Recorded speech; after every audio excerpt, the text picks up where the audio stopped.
पे अभी हम लोग एथिक्स कर रहे हैं और ये आज का सेकंड लेक्चर है, एथिक्स, इंटेग्रिटी एंड एप्टीट्यूड। देखिए, कल की क्लास में मैंने आपको एथिक्स बताया था कि जब हम इंडिविजुअल लेवल पर सही या गलत की पहचान करते हैं कि कौन सी चीज़ हमारे लिए सही है, कौन सा काम मैं करूं जो अच्छा है और कौन सा गलत है, वो मॉरल्स होते हैं।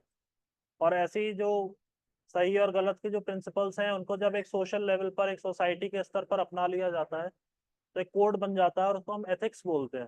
ठीक है, तो जब इंडिविजुअल लेवल पर मॉरल्स हैं और सोशल लेवल पर या कलेक्टिव लेवल पर वो एथिक्स है। ठीक है, दूसरा जो वर्ड लिखा हुआ है दैट इज इंटेग्रिटी। इंटेग्रिटी हमारे अंदर की वो खूबी होती है जिसकी वजह से हम ड्यूटी बाउंड और ट्रुथफुल रहते हैं, even in those conditions where no one is watching us. मेरी इंटेग्रिटी यानी मेरी सत्यनिष्ठा, मेरी अखंडता, मैं टूटूंगा नहीं, मैं गलत के आगे झुकूंगा नहीं। ठीक है, जो पुष्पराज ने कहा था, तो Pushparaj was a man of integrity. वो झुकेंगे नहीं गलत के सामने। ठीक है, या डर डर के नौकरी नहीं की जाएगी। मुझे कोई प्रलोभन देगा कि भाई हम आपका साहब ऐसा कर देंगे, आप जो चाहो, आप कोई गिफ्ट चाहिए या मिठाई खानी है तो बताओ, आप हमारा काम कर दो। तो जो कर सकते हैं, जो राइट है, वो कर देंगे। उसके लिए किसी मिठाई की जरूरत नहीं है। और जो काम मिठाई खाने की शर्त पर ही होगा, ऐसा काम हम करेंगे ही नहीं।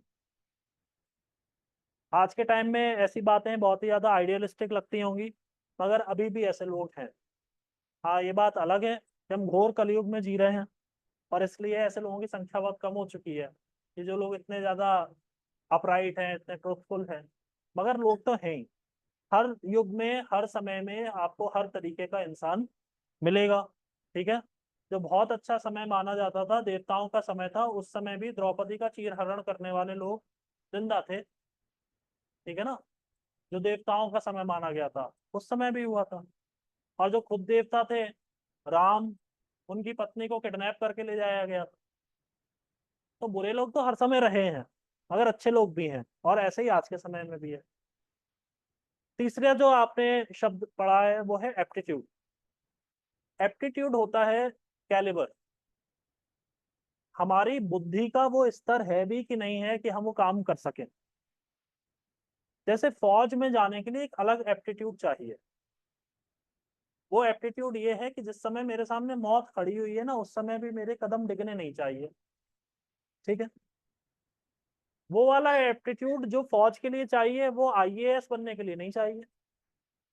आईएएस बनने के लिए अलग एप्टीट्यूड चाहिए। वो क्या है? वो है प्रॉब्लम सॉल्विंग। गिवन रिसोर्सेज के साथ आपको बड़ी से बड़ी चुनौती का सामना करना है और लोगों तक सर्विसेज पहुंचानी है। कैसे करेंगे, क्या करेंगे? ठीक है ना, समस्याओं का समाधान करना है, लोगों की मुश्किलों को दूर करना है। फौज को पब्लिक डीलिंग नहीं करनी होती है, आईएएस को पब्लिक डीलिंग करनी होती है। जो काम, जो एप्टीट्यूड इंजीनियर बनने के लिए चाहिए वो डॉक्टर बनने के लिए नहीं चाहिए।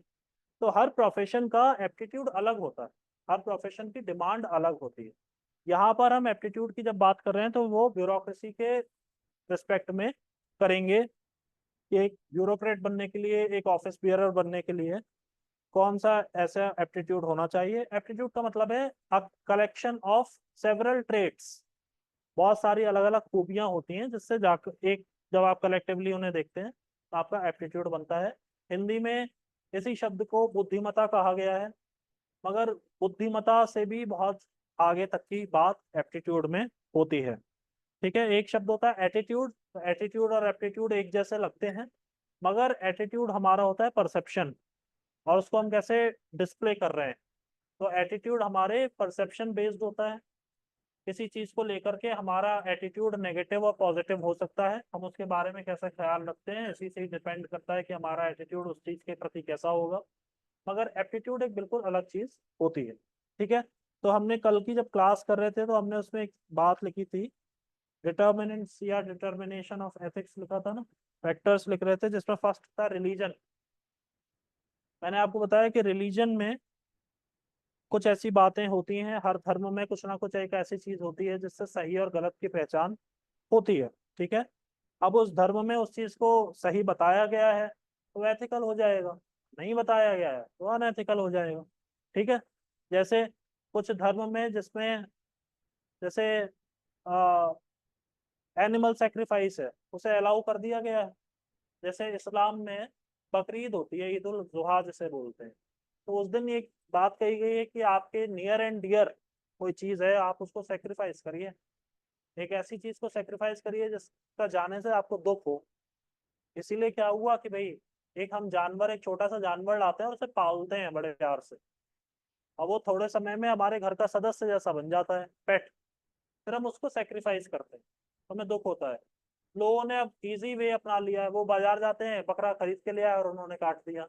वो कुछ नहीं है, जिससे आपको लगाव नहीं है उसको काट दिया आपने तो कुछ दुख नहीं हुआ, तो बेकार की बात है। ठीक है। उसको पहले पाला जाता था, और गांव देहात में अगर आप चले जाएं तो जो जो इंटीरियर एरियाज में जो मुस्लिम्स रह रहे हैं, तो अभी भी उनके यहाँ बकरे या भेड़ पाली जाती हैं, प्रॉपरली उसको केयर की जाती है और उसे बहुत बच्चों की तरह रखा जाता है, फिर उसकी कुर्बानी होती है तो दुख होता है। वही तो असली चीज है। ठीक। और दूसरी जो बात है कि जो जैसे जो वैष्णव हैं, वैष्णव संप्रदाय से जुड़े हैं, सत्य सनातन संप्रदाय से जुड़े हुए हैं, उनका क्या कहा गया कि आप किसी जीव की हत्या ही मत करें। ठीक है। उनका वो चीज अनएथिकल हो जाती है। जानवर को मारना एक जगह पर एथिकल है, एक जगह पर अनएथिकल है। घटना केवल एक ही है, जानवर को मारना। तो एथिकल और अनएथिकल किस बात पर डिसाइड हो रहा है? रिलीजियस बिलीफ से, रिलीजियस मैंडेट है। ठीक। लिखिए, in in India and abroad, in India and abroad. अच्छा, ये जब सब्जेक्ट आप पढ़ रहे होंगे ना, तो ऐसी बहुत सारी चीजें आएंगी जहां पर आपके अंदर का फेमिनिज्म, आपके अंदर का जो स्टॉन्च रिलीजियसनेस है आपके अंदर की, वो सब ट्रिगर हो सकती है। और वो ट्रिगर किसके खिलाफ होगी? मेरे ही खिलाफ होगी, क्योंकि मैं ही बोलूंगा, मेरी बात से ही आप ट्रिगर होंगे। तो अपने गुस्से पर जरा काबू रखिएगा और क्लास की मर्यादा बनाकर रखिएगा। मेरा तो खैर क्या ले जाएंगे, मगर बात यह है कि अगर अभी से ही ट्रिगर होने की आदत हो जाएगी तो आने वाले समय में तो, मैंने आपको बताया ना, जब आप उस कुर्सी पर बैठते हैं, आप हिंदू मुस्लिम सिख ईसाई, आदमी औरत कुछ नहीं होते हैं, आप बस होते हैं अफसर। वो जिस पोस्ट पर आप बैठे हुए हैं, बस वही आपकी एक पहचान होती है। ठीक। लिखिए, इन India and abroad, ethics are determined by the religion. In India and abroad, ethics are determined by the religion in many ways. In many ways. Full stop. Actions are praised or blamed on the basis of religion. Actions are praised or blamed on the basis of religion. Full stop. Actions are praised or blamed on the basis of religion. Full stop. Next देखिए, culture और society. Culture और society.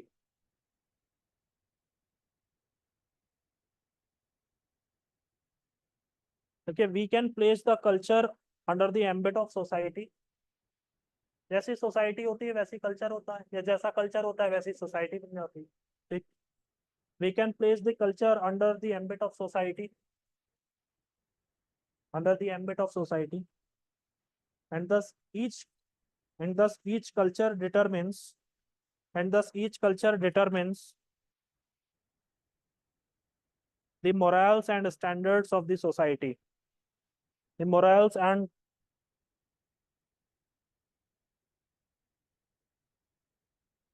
thus each culture determines the morals and standards of the society. Each society in the world, okay, each society in the world has a unique set of morals and standards. Each society in the world has a unique set of morals and standards.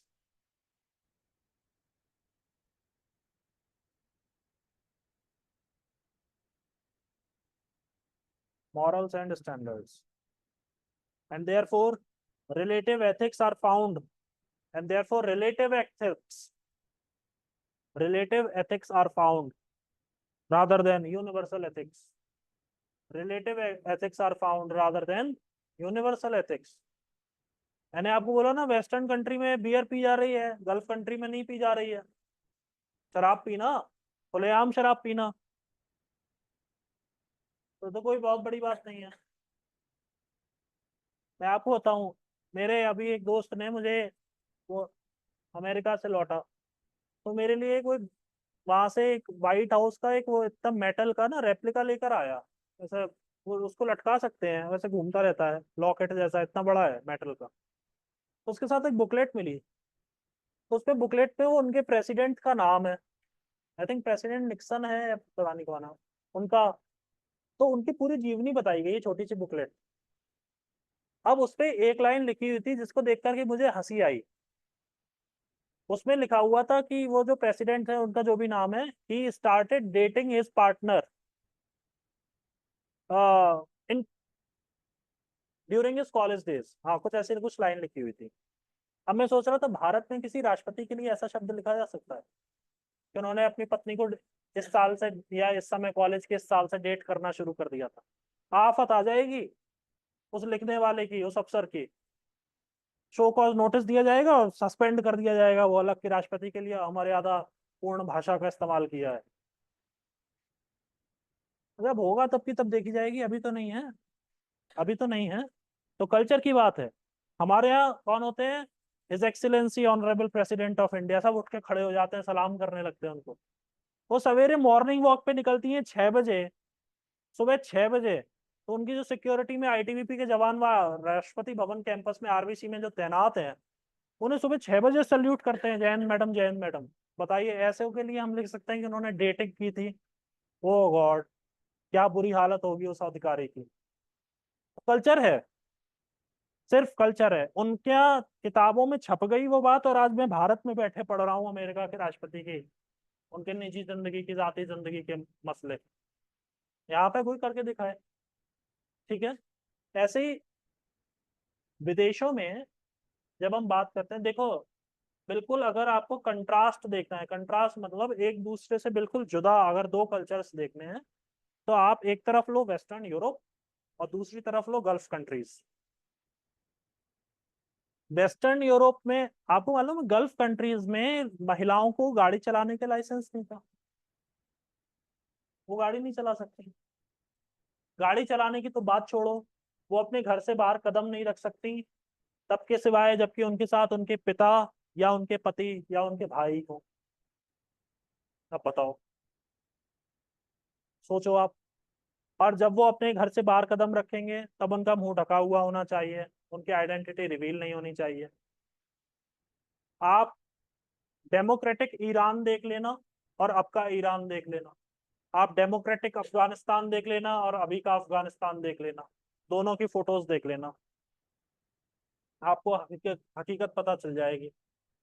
और आप तब का भी western किसी country का, Germany, France, कुछ भी देख लेना, और वो आज का भी देख लेना, वो वैसे के वैसे ही चल रहे हैं, वो और ज्यादा मॉडर्न हो गए हैं। मगर यहाँ तो स्थितियां बहुत ही गंभीर है। कुछ तो कारण रहा ही होगा कि अफगानिस्तान में जिस समय तालिबान की सरकार आई, उस समय लोग एरोप्लेन के पहिए में लटक गए थे, जिस समय एरोप्लेन टेक ऑफ कर रहा था कि हमें ले चलो, लोग आसमान में से गिरे। ठीक है ना। अभी वैसे ये बात हंसी की नहीं है, वो ऊपर से गिरे थे। मुझे अभी भी ध्यान है, उस दिन मैं अपनी कार की सर्विसिंग कराने के लिए गया था, और वहां पे उनके बहुत वो टीवी जो लगा रखा था उन्होंने वेटिंग एरिया में, उसमें दिख रहा था, लाइव टेलीकास्ट चल रहा था कि वो एरोप्लेन ने, यूएस आर्मी के एरोप्लेन ने टेक ऑफ किया, यूएस एयरफोर्स ने, और वो आदमी गिरा ऊपर से सैकड़ों फीट की ऊंचाई से, मर गया वो। तो क्या है, एक कल्चर और दूसरा कल्चर। तो इसलिए शब्द आ रहा है रिलेटिव एथिक्स। कोई भी चीज यूनिवर्सल नहीं है, और इस बात को बिल्कुल ध्यान में रखना, इस दुनिया में कोई भी चीज ऐसी नहीं है जो यूनिवर्सल। हर चीज के साथ इफ एंड बट जरूर लगता है, जरूर लगता है। कोई भी चीज यूनिवर्सल नहीं है। यूनिवर्सल तो बस वो एक परम शक्ति है जो हम सबको चला रही है। अब उसको आप नाम चाहे कुछ भी दे लो, बस वही यूनिवर्सल है, वो सब जगह है। उसके अलावा ऐसी कोई चीज नहीं है जो सब जगह है। ये बात को ध्यान में रखना। आपको मालूम है हमें हमें इतना बड़ा किसने, हमारे माता पिता ने पाल पोस के बड़ा किया है ना। एक दिन आता है जब माता पिता का साथ छूट जाता है बच्चे का, और बच्चा अपनी जिंदगी में खुद आगे बढ़ने लगता है, उसे दुख तो लगता है। मगर एक टाइम आता है कि जब वो अपनी लाइफ में इतना बिजी हो जाता है कि वो उन्हें भी मिस करना छोड़ देता है। अब उसे कभी किसी मौके पर याद आ जाएगी। हमें अपने माता पिता की भी रोज याद आना बंद हो जाती है। ये हकीकत है, ऐसा ही होता है। अब सोचो कितनी बुरी लगी है बात सुनने में आपको, कि सर ऐसा कैसे कह दिया आपने, इतनी रूड बात कैसे कह सकते हैं। But this is the reality. ठीक है ना। तो कोई भी चीज यूनिवर्सल नहीं है, इसीलिए शब्द इस्तेमाल किया गया है रिलेटिव एथिक्स। लिखिए example, in Gond and मदिया ethnic groups in tribal India, in Gond and मदिया, in Gond and Madhya ethnic groups in tribal India,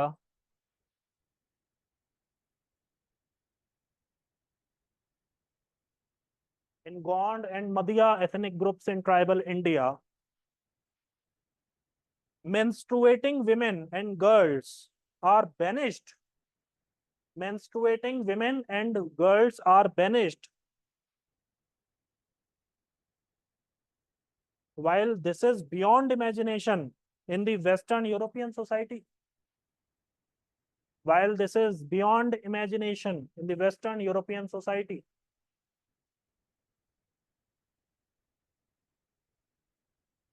ठीक है। तो जो मेंस्ट्रुएटिंग विमेन है, जिनका मासिक धर्म चल रहा है, उनको ये दो, ऐसा नाम, ये तो दो ट्राइबल उसका है। ऐसा बहुत से इंडिया में सिविलाइज्ड सोसाइटी में भी ऐसे बहुत से घर हैं जहाँ पर ये सब परंपराएं हैं कि जिन महिलाओं के पीरियड्स चल रहे हैं या उनका मासिक धर्म चल रहा है, वे किचन में ना जाएं, वो पूजा पाठ में शरीक ना हो, उन पे बहुत से रोक लगा दी जाती है। जबकि जो वेस्टर्न कंट्रीज हैं उनमें तो ये, उनको अगर आप बताओगे तो हंसेंगे। ठीक है, वो हंस ही देंगे। अब मैं ये इसमें नहीं जा रहा कि उसके साइंटिफिक उसमें क्या उसके रीजंस हो सकते हैं, वो जो भी कुछ है, मैं केवल इस बात की बात यहीं तक सीमित रख रहा हूँ। तो इसको रिलेटिविज्म में कैटेगरी में रखेंगे। नेक्स्ट देखिए टाइम फैक्टर। टाइम फैक्टर,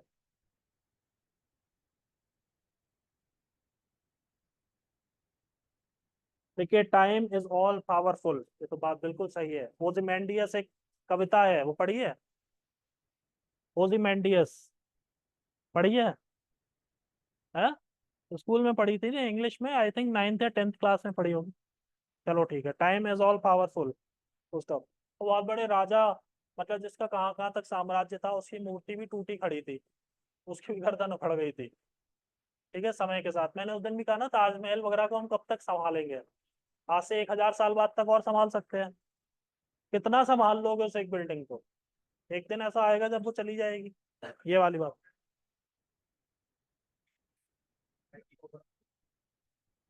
हाँ हाँ हाँ हाँ हाँ हाँ हाँ।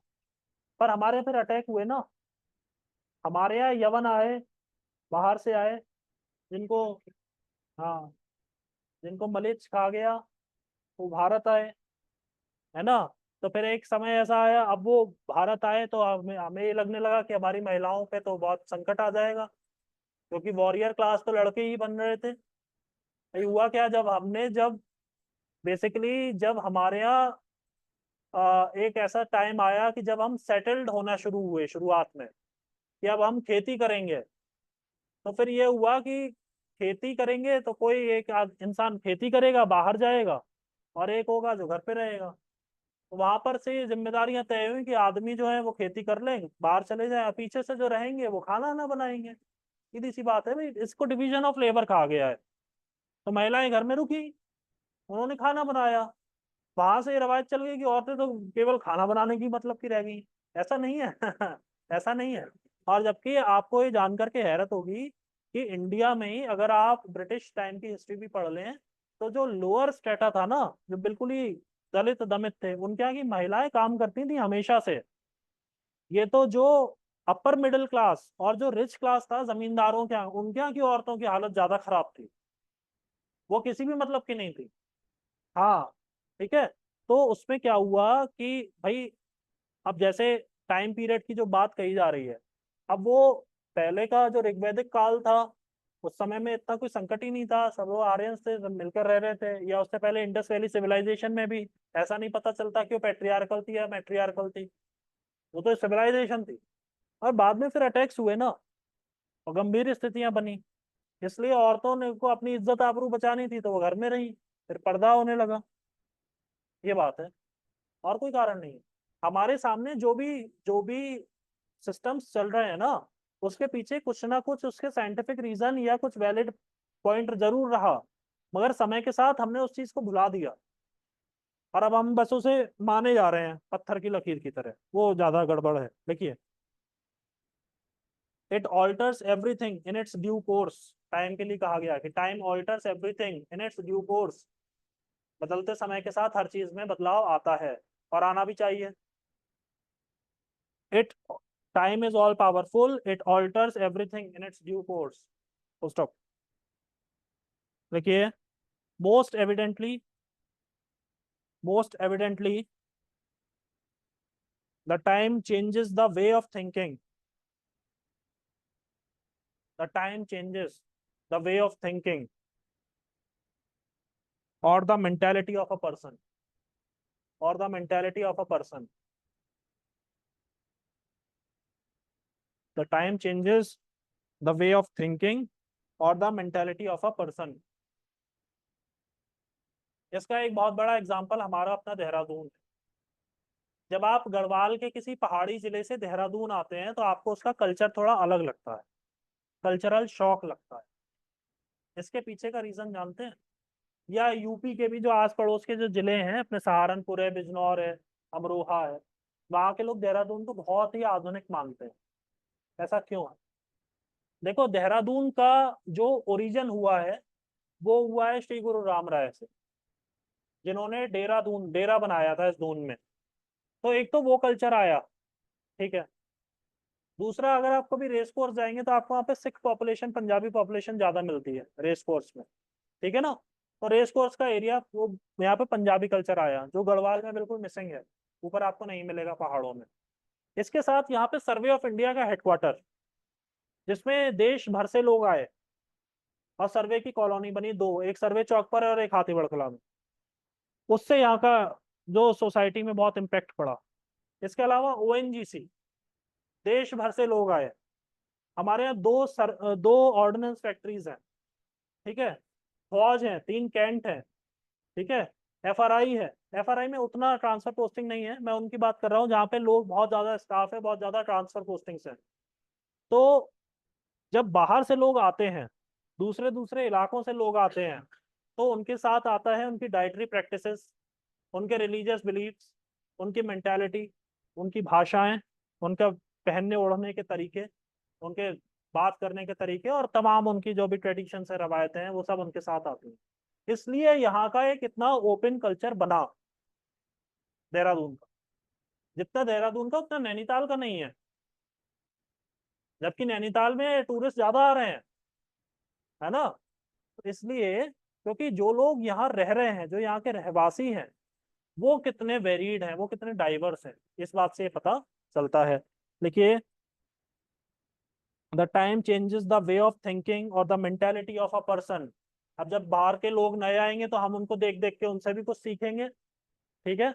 अब जैसे आपको देहरादून में बहुत आराम से साउथ इंडियन खाना मिल जाएगा, यहाँ पे वेस्टर्न इंडियन डिशेस भी मिल जाएंगी। अब तो तमाम यहाँ पे ईटरीज और रेस्टोरेंट्स खुल गए हैं। उडुपी ने यहाँ पे 2-3, मेरे ख्याल में 3-4 आउटलेट्स अपने खोल दिए। इसका मतलब डिमांड है ना। तब तो फिर गढ़वाल में मिलेंगे क्या आपको ऊपर? नहीं मिलेंगे। सिंपल इडली डोसा का वैसे ही कोई स्टॉल मिल जाए तो बहुत बड़ी बात हो जाएगी। कोई डिमांड नहीं है, लोग खाते ही नहीं है, उनके उनके टेस्ट में ही नहीं है वो सब चीजें। ये वाली बात है। देखिए, in the way of thinking और the mentality of a person, full stop. Example, इसमें एग्जाम्पल बड़ा बढ़िया दिया है। Earlier Indian parents were uncomfortable, earlier Indian parents were uncomfortable with the love marriage of their children. Earlier, Indian parents were uncomfortable with the love marriage of their children. वो शादी करवाते ही नहीं थे। वो यहाँ तक कह देते थे, बेटा तुम हमारे लिए मर गए, अब मत आना हमें देखने कभी भी। अरे यार ये तो हद हो गई है। लड़का लड़की शादी करना चाह रहे हैं, वो कह रहे तुम मर गए। शादी की शुरुआत मरने से हो रही है? देखिए, but now we can see a paradigm shift. Now we can see a paradigm shift. अब तो 10 में से 6 शादियां लव मैरिज ही हो रही हैं। Paradigm shift. लव मैरिज में बढ़ोतरी होने का क्या कारण आप मानते हैं? मुझे वैलिड रीजन दीजिएगा, हवाबाजी मत करना। सोशोलॉजी के दृष्टि से, सोशोलॉजी के सेंस में लव मैरिज कॉम्प्रोमाइज है? अच्छा, ठीक है। नहीं, लव मैरिज में ज्यादा वैसे हो जाता है कॉम्प्रोमाइज। सोचो, सोचो। Influence of western media, western culture. और चलो ठीक है, एक तो कॉम्प्रोमाइज वाला फैक्टर कि अरेंज मैरिज में बहुत ही ज्यादा त्याग करने पड़ते थे, इसलिए हमने लव मैरिज कर ली। दूसरा हो गया, सोशल मीडिया या वेस्टर्न कल्चर देख लिया हमने, न्यूज सुन ली, रेडियो सेलोन सुन लिया, तो हमें लव मैरिज करने का ख्याल आया। और तीसरी बात,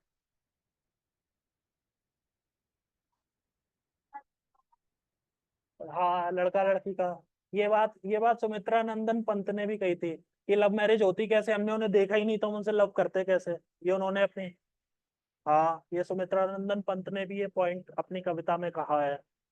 इंटरेक्शन नहीं था पहले, पर्दा बहुत होता था। ये पॉइंट आप पहला निकाल करके लेकर आई हैं। देखो, सबसे बड़ी चीज है हमारा हायर एजुकेशन में बढ़ोतरी होना। आपने देखा, शादी की जो उम्र है वो अभी भी लड़कों के लिए 21 साल है। मगर 21 साल पे जो लड़का शादी कर रहा है ना, वो असल में बिना पढ़ा लिखा है। उसने अपनी पढ़ाई लिखाई में बिल्कुल ही ध्यान नहीं दिया, वो किसी मतलब का नहीं मिला, इसलिए उसको 21 साल में उसके पिताजी ने पकड़ा के कि बेटा तुम शादी ही कर लो अब। ठीक है, 30 साल तक भी आ जाए ना। क्या? बोलिए ना, बोलिए बोलिए, ऐसा कोई बात। हाँ, इकोनॉमिक इंडिपेंडेंस है। जब आप पढ़ते हैं, जब आप हायर एजुकेशन में जाते हैं, तो आप अपने ऊपर पैसा इन्वेस्ट कर रहे हैं। अब आपने केवल पैसा कमाने के लिए नहीं इतनी पढ़ाई की है, आपने इसलिए भी पढ़ाई की है ताकि आप कुछ कंट्रीब्यूट कर सकें सोसाइटी में। उसके लिए आपको जॉब करनी होगी, आपको अपने करियर को प्रायोरिटाइज करना पड़ेगा। फिर जब इंसान इतना आगे बढ़ाता है तो उसे लगता है कि अब, क्योंकि उम्र तो उसकी बढ़ ही रही है, जाहिर है अब वो एक कोई पढ़ाइयाँ आजकल जो हो रही है, 30-30 साल तक, 32-32 साल तक लोग पढ़ ही रहे हैं। जेएनयू चले जाओ तो 40-40 साल के भी आपको छात्र नेता मिल जाएंगे, पढ़ ही रहे हैं वो। अब क्या करें, जब इतना आगे तक पढ़ लिए हैं तो पार्टनर ऐसा चाहिए जो मेरी क्वालिफिकेशन का और मेरे प्रोफेशन का सम्मान करे। दूसरी बात है कि अगर मैं नौकरी कर भी रहा हूँ तो कोई ऐसा पार्टनर मिले जो मेरे वर्क एनवायरनमेंट को, मेरी वर्क प्रोफाइल को समझे। अगर मुझे आधी रात तक लौट कर आना पड़ रहा है तो मेरा पार्टनर उसमें जो है समर्थन हो उसका, और वो भी मेरे साथ कोऑपरेट करे, तब तो बात है। इसलिए क्यों ना मेरा पार्टनर वैसा ही हो जैसा मैं खुद हूँ। सीधी सी बात है, तो बहुत ही सिंपल बात निकल कर आई ना। उसकी भी पढ़ाई वही हो जो मेरी पढ़ाई है, उसकी भी नौकरी लगभग वैसी हो जैसी मेरी है। इसलिए आप देखना, लव मैरिज में ज्यादातर कॉर्पोरेट कल्चर वाले लोग लव मैरिज करते हैं, क्योंकि उनकी नौकरी में वो अरेंज मैरिज टिक ही नहीं पाएगी। एक सरकारी नौकरी करने वाले लड़के की पत्नी अगर वो मल्टीनेशनल कंपनी में नौकरी कर रही है, तो फिर समझ लो हो गई शादी उनकी अच्छी। क्योंकि वो तो जिस समय उनका सोने का टाइम होता है उस समय वो अमेरिका उनका क्लाइंट है, वो अपना लेके लैपटॉप बैठ जाएंगी मैडम। ऐसा ही होता है ना। तो इसलिए हमारा जिंदगी, क्योंकि अब जिंदगी पूरी जीनी है, हम वो हम बद्दुओं वाली जिंदगी नहीं काट रहे हैं, जंगल में नहीं जी रहे हैं, हम सिविलाइज्ड है। शादी एक बार है तो हमारी जिंदगी ऐसी हो कि जो वो भी इजी हो जाए और शादी लाइफ लॉन्ग हमारी चले। तो इसलिए सबसे बढ़िया तरीका ये है कि हम अपने पार्टनर को सोच समझ के करें। और इसीलिए अब चूंकि इतना ज्यादा पेरेंट्स भी हमारे पैसे पैसे उनके खर्च हो रहे हैं, हमारी पढ़ाई लिखाई पर हो रहा है, सब कुछ हो रहा है, तो पेरेंट्स भी ये चाहते हैं कि चलो अब बच्चे की अब इतना हो गया है तो इसके आगे भी कर दें, और सभी कर ही रहे हैं। अच्छा, इंसान देखो काम तो बहुत कुछ करना चाहता है, मगर उसको लगता है ये कोई और कर दे तो मेरे लिए रास्ता खुल जाए। इसीलिए परिवार में जब शुरू शुरू में लव मैरिजेस हुई थी तो उनके पिताजी ने ज्यादा बवंडर मचाया था। अब बाद वाले इस पर शांत हो गए, उन्होंने अब देख लिया बहुत हो गई हैं, अब तो उसने भी कर ली है, उन्होंने भी कर ली है, उन्होंने भी कर लिया, अब बात खत्म हो गई है। ये इंसान का एक बहुत ही फंडामेंटल नेचर होता है। ठीक है ना, जैसे तुम्हें कोई एडवेंचर एक्टिविटी कराने को ले जाई जाए, तुमसे कहा जाए चलो रिवर राफ्टिंग करते हैं, तो सबसे पहले तुम नाव में पैर नहीं रखना चाहोगे, तुम्हें लगे 3-4 लोग जरा बैठ जाएं उसके बाद में बैठूं, देख तो लें नाव साबित भी है कि नहीं है, कहीं इसमें छेद तो नहीं है, वो वाली बात है। ठीक है, ये इंसानी स्वभाव होता है, इसमें ज्यादा गंभीर नहीं होना। पैराडाइम शिफ्ट लिखो। हाँ, डेमोक्रेटाइज होने का मतलब होता है कि अब लोगों की बात सुनी जा रही है, लोग अपनी राय दे सकते हैं। देखो एक तरीका होता है डेमोक्रेटिक, दूसरा होता है ऑटोक्रेटिक। ऑटोक्रेटिक का मतलब है कि मैं आपसे बिना पूछे किसी भी समय में क्लास लगा दूं, आपको आना है आओ, नहीं आना है बताओ, अपना नुकसान कराओगे। दो बच्चे भी बैठे हैं, मैंने पढ़ाया, मैं निकल लिया, आपको समझ में आ रहा है नहीं आ रहा है मुझे इस बात से कोई मतलब नहीं है, मुझे तो पैसा मिल ही जाएगा। दिस इज दी ऑटोक्रेटिक वे। और डेमोक्रेटिक वे क्या मतलब होता है, अगर मैं अपनी क्लास को डेमोक्रेटाइज कर दूं, माने मैं अपनी क्लास को बहुत ज्यादा इंटरेक्टिव बना रहा हूँ, ठीक है ना, डिसीजन मेकिंग अगर डेमोक्रेटाइज कर दी जाएगी तो इसका मतलब क्या है कि लोगों से पूछा जाएगा पहले डिसीजन लेने से पहले कि हम ऐसा सोच रहे हैं, भाई आप क्या कहते हो ये तो बताओ, तब बात है। और वरना सरकार को क्या है, सरकार तो अगर इसीलिए कहा जाता है कि वो सरकार जिसको लोकसभा में मेजोरिटी मिली हुई है उसे कभी भी राज्यसभा में मेजोरिटी नहीं मिलनी चाहिए। अगर लोकसभा और राज्यसभा दोनों में सरकार पे मेजोरिटी आ गई तो तुम्हारे सिर के ऊपर से ऐसे पैर रख के निकल जाएंगे, तुम बैठे रह जाना। अब नाम मत लो यार, अब लोग चले गए छोड़ के हमको, अब हम क्यों उन्हें बुरे अर्थों में याद करें। रहने दो, जाने दो, लिखो नॉलेज, लिखो नॉलेज। कोशिश हमें ये करनी चाहिए कि जो अब हमारे बीच नहीं है हम उन्हें अच्छे अर्थों में याद करें, अगर याद कर ही रहे हैं तो, वरना करो ही मत, बात ही खत्म करो। नॉलेज लिखो, knowledge. Knowledge helps in finding out the demerits of, knowledge helps in finding out the demerits of certain standards or customs, certain standards or customs।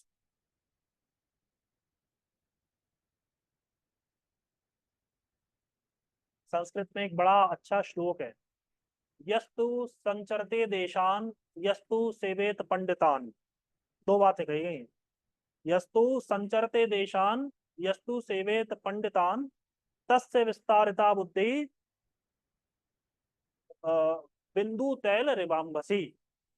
ये बात कही गई कि जो इंसान ट्रेवल करता है, यस्तु संचरते देशान, जो देश में घूमता है, संचरण करता है, यस्तु सेवेत पंडितान, जो ज्ञानियों का संग करता है, जो ज्ञानियों की सेवा करता है, मतलब उनके साथ समय बिताता है, उनसे जानता है, उनकी सेवा करता है, तस्य विस्तारिता बुद्धि, उसकी बुद्धि ऐसा विस्तार लेती है, बिंदु तैल रिवाम्बसी, जैसे जल में तेल की एक बूंद डाल दें तो वो ऐसे फैल जाती है, ऐसे आपकी बुद्धि का विस्तार होता है, जैसे उस तेल की एक बूंद का विस्तार हुआ है केवल दो काम करने से।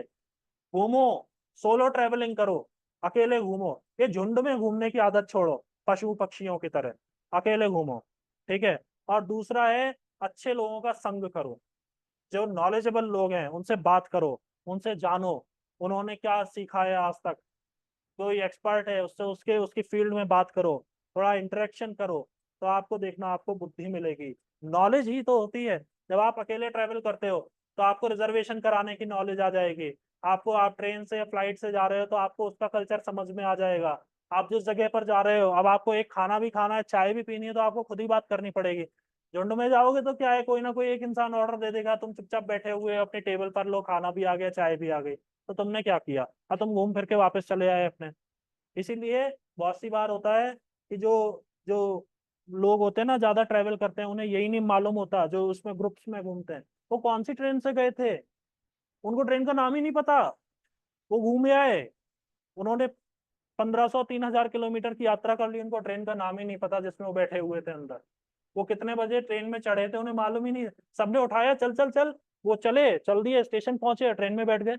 उन्होंने टाइम देखना जरूरी नहीं समझा। इसलिए नॉलेज नॉलेज के पीछे भागना चाहिए। अपने अपने जितना आप सीख सकते होगे उतना सीखोगे तो आपको पता चलेगा। देखो, जब जब नॉलेज क्या है ना, एक समझ लो ठंडी हवा का झोंका है किसी बंद कमरे में। जब वो नॉलेज आती है तो आपके अंदर की जितनी जो जो गंदगी है वो बाहर निकलती है। आपकी जितने पेरोकियल माइंडसेट होगा, जितना संकीर्ण सोच होगी, वो सब आपको गलत दिशा में लेकर के जाएगी। और जितना आप ओपन माइंडेड होंगे उतना ही आप लोगों को समझने की कोशिश करेंगे। इसीलिए कहा जाता है ना, जैसे क्या होता है, जो जंगली स्वभाव के होते हैं उनसे किसी ने कुछ उल्टा कह दिया, वो वहीं के वहीं लड़ने लगे कि आज मैं तुम्हें सबक सिखाता हूँ। अब वही एक इंसान होता है, थोड़ा पढ़ा लिखा होता है, धीर गंभीर होता है, वो समझता है कि अरे ये थोड़ा मुझे चैलेंज लग रहा है, हो सकता है इसकी स्थिति ठीक नहीं है होगी, इसको चलो वो इग्नोर कर देते हैं। मैं ये नहीं कह रहा वो कायर है, मगर वो हर समय लड़ने के लिए तत्पर नहीं है जंगलियों की तरह। जंगली नहीं बनना है। नॉलेज का काम है सिविलाइज्ड बनना।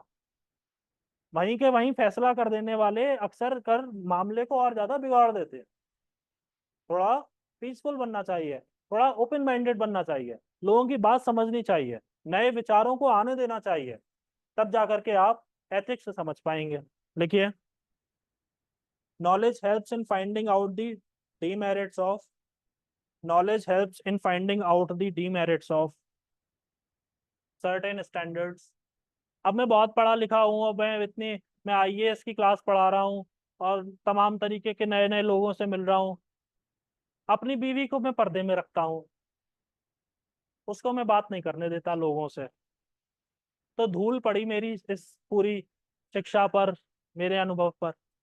मतलब दूसरों के लिए तो ज्ञान दे रहे हैं और अपने घर में हम उसको इम्प्लीमेंट नहीं कर रहे। दूसरों को ये ज्ञान बखा रहे हैं कि सोलो ट्रैवल करो, अपने बच्चों को निकलने नहीं दे रहे। तो फिर तो बेकार हो गया ना, ये तो डबल स्टैंडर्ड्स हो गए। ऐसा नहीं करना है, ठीक है। इसीलिए मैं कह रहा हूँ, इस सब्जेक्ट को जब पढ़ना तो ऐसा पढ़ना कि तुम्हारे अंदर घुस जाए, तुम्हारी आत्मा का अंग बन जाए ये एथिक्स एंड इंटेग्रिटी। तब तुम इम्प्लीमेंट कर पाओगे। लिखो, finding out the demerits of certain standards और कस्टम्स। देखो, तय कर लो कि मेरी क्लास में बैठ के पढ़ना है या हंसना है। कोई एक काम एक समय में कर लो, ठीक है। मैं बाहर कर दूंगा और अंदर कोई बिठा नहीं पाएगा, इस बात की बिल्कुल निश्चिंत रहना। इस बात से कोई नहीं बिठा पाएगा। मेरा सब्र का बांध बहुत ही कच्चा है, वो अंबुजा सीमेंट से बना हुआ नहीं है जो कभी ना टूटे। वो तुरंत ही टूट जाता है, एक ही पहली बारिश में ढह जाएगा। अब फिर तुम समझ लेना। इसलिए मुझे मौका मत दो, तुम लोग बच्चे नहीं हो, सब मर्द बन गए हो। मगर मुझे अपनी मर्दानगी मत दिखाओ, इतना जान लो। मैं तुमसे कुछ कह दूंगा, तुम्हारा फिर मर्दानगी आहत हो जाएगी कि हमसे ऐसे कह दिया। चलो देखो, मेरी बात दिल पे मत लगाना, दिमाग में लगाना। और दिल पे भी लगा लोगे तो मेरा क्या करोगे, वो बात है। देखो, देखो तुम्हें ऐसा लगता है मेरी क्लास में आने में तुम्हें कुछ मुश्किल है, तुम ऑनलाइन कर सकते हो, ऐसा कुछ नहीं बड़ी बात है। अगर कुछ और ज्यादा पैसा देना हो मैं दे दूंगा, कोई चिंता नहीं। पर मुझे चाहिए मानसिक शांति। देखो, मैं झेल नहीं पाता हूँ इस सब को, कि मेरी आंखों के सामने बैठ कर के देखो, मैं भाषण देने नहीं आया हूँ या पढ़ाने आया हूँ। मुझे भी मेरे आउटपुट की अकाउंटेबिलिटी है। तुमसे कल को सवाल पूछ लिया जाए, तुम जवाब नहीं दे पाओगे, सवाल मुझसे किया जाएगा आप क्या कर रहे थे बताइए। तुम सेलेक्ट नहीं होगे, उससे फिर इम्पेक्ट पड़ेगा मेरे ऊपर कि ऐसा पढ़ाया बच्चों को साथ ही नहीं है। ठीक है ना। ये मत सोचो मैं पीएम की तरह रैली करने आया हूँ, वोट तो मिल ही जाएंगे, वो वाला हिसाब नहीं है। सस्टेनेबिलिटी दोनों तरफ से होती है। लिखो, नॉलेज में लिख रहे हैं, without knowledge one would be stuck in age old believes. Without knowledge, one would be stuck in age-old beliefs.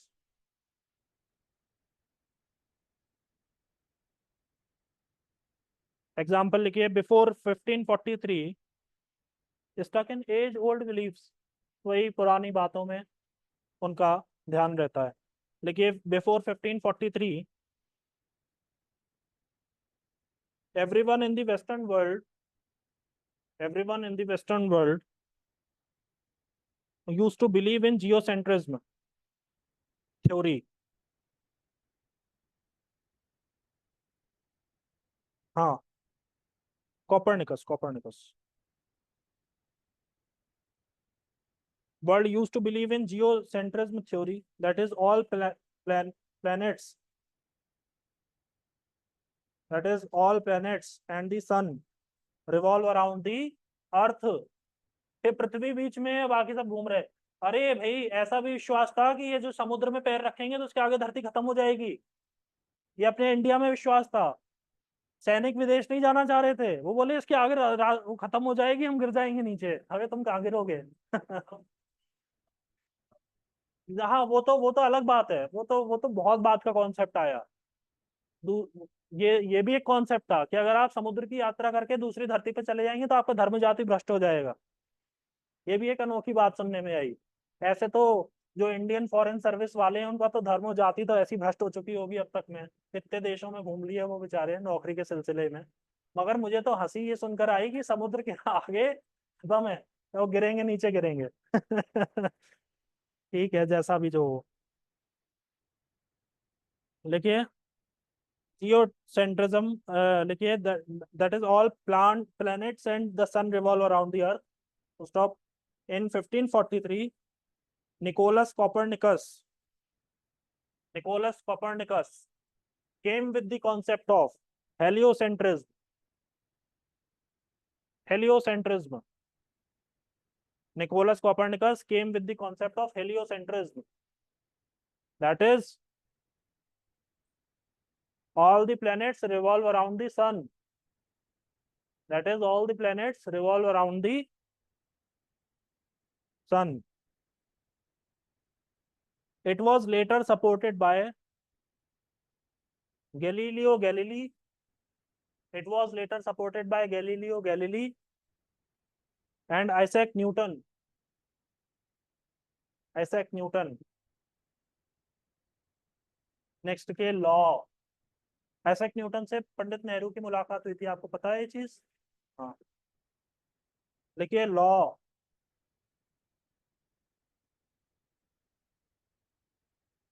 Pandit Nehru की पत्नी का निधन कहाँ हुआ था? नाम क्या था?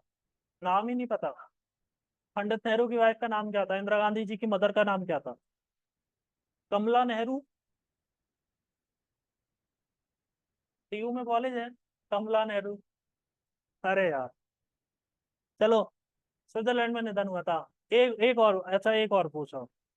तुमको मैं एक बात बताऊं, टीयू में जितने कॉलेजेस है ना, उनकी उनकी एक लिस्ट देख लेना, इंटरनेट पे बहुत इजीली अवेलेबल होगी। डीयू की ऑफिशियल वेबसाइट पे उनके एफिलिएटेड कॉलेजेस की लिस्ट मिल जाएगी। उसमें तुम देखना तो तुम्हें कम से कम 10-15 बात लोगों के बारे में पता चलेगा। एक है दुर्गाबाई देशमुख। नाम सुना है दुर्गाबाई देशमुख? दुर्गाबाई देशमुख कौन थी? बताओ, कौन से स्टेट से आती थी? महाराष्ट्र से आती थी। फेमिनिस्ट थी दुर्गाबाई देशमुख। महिलाओं के अधिकारों के लिए उन्होंने काम किया, दुर्गाबाई देशमुख। उनकी शादी हुई थी सीडी देशमुख से। सीडी देशमुख से। और सीडी देशमुख कौन थे? First Indian RBI governor. First governor थे Osborne Smith. First Indian governor of RBI was CD Deshmukh. उनकी पत्नी थी दुर्गाबाई देशमुख, जिनके नाम से दिल्ली यूनिवर्सिटी में कॉलेज भी है। ठीक है। सत्या निकेतन वाला एरिया है। कभी कहते तुम लोग दिल्ली दिल्ली नहीं गए हो क्या? तुम गए हो? गए हो? वहीं था रूम तुम्हारा? अच्छा अच्छा। चलो लिखो, लॉ लिखो law. In the ancient and medieval periods. तुम क्या दोबारा लिख रहे हो क्या? पूरा लिखोगे? एड ऑन कर रहे हो? एड ऑन भी हो रहा है क्या? मुझे नहीं मालूम। मैंने तो पिछली बार भी यही पढ़ाया था। चलो अच्छा, ठीक है। लिख लो लिख लो। In the ancient and medieval periods, पूरा मत लिखना, बस वंश नाम है ना तुम्हारा, अंश नाम, अंश, ठीक है। Medieval periods comma, religion formed important basis of religion formed important basis of setting ethical standards, important basis of setting ethical standards,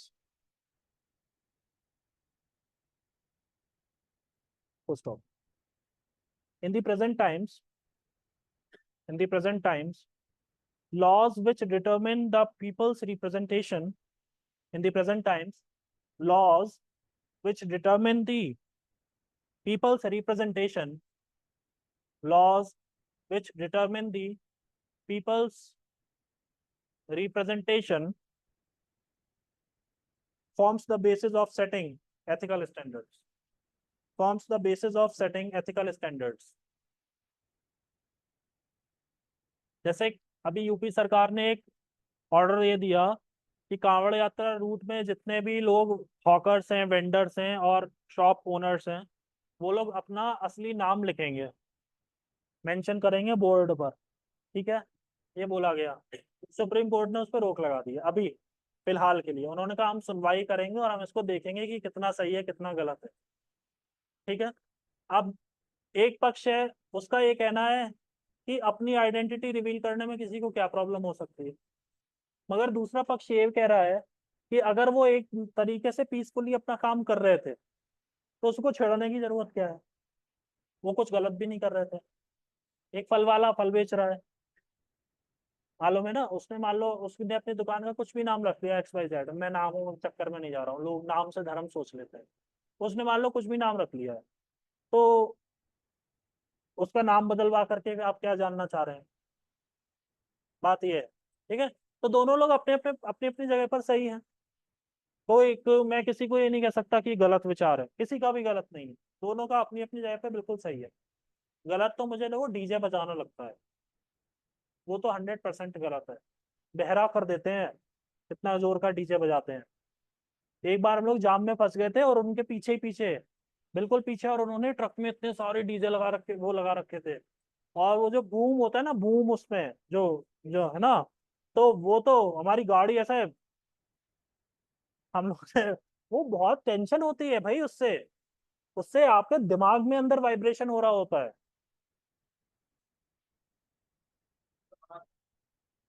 अरे अब वो सब नहीं होता है, मगर अब बात यह है कि अब जिनके लिए रूट डाइवर्ट होता है उन लोगों को बहुत प्रॉब्लम हो जाती है। और मजे की बात यह है कि जिनकी जिनके लिए ये यात्रा हो रही है, जो भोले भंडारी, वो आदि कैलाश में रहते हैं, वो इतनी शांत जगह है कि वहां पे तुम्हें अपनी सांस लेने की आवाज सुनाई पड़ेगी, ठीक है ना, वो जहाँ रह रहे हैं, और उनके लिए डीजे बजाए जा रहे हैं। उनकी अपनी शादी में डीजे नहीं बजाता, तुम डीजे बजा रहे हो कांवड़ यात्रा में। चलो भाई, लिखो भाई, इंडिविजुअल पे लिखेंगे।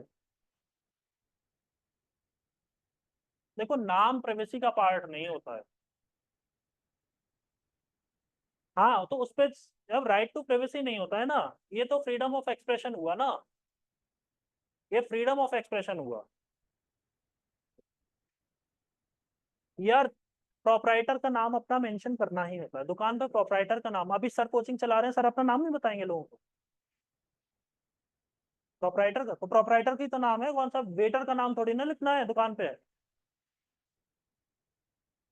उनको बोला गया अपना नाम लिखो, उसमें प्रॉब्लम आ रही है। अब वो प्रॉब्लम क्या आ रही है वो कोर्ट समझे, मैं जज नहीं हूँ, मुझे नहीं पता, मुझे पता है मगर मैं बोलूंगा नहीं, छोड़ो। इंडिविजुअल, इंडिविजुअल नेक्स्ट लिखिए, individual.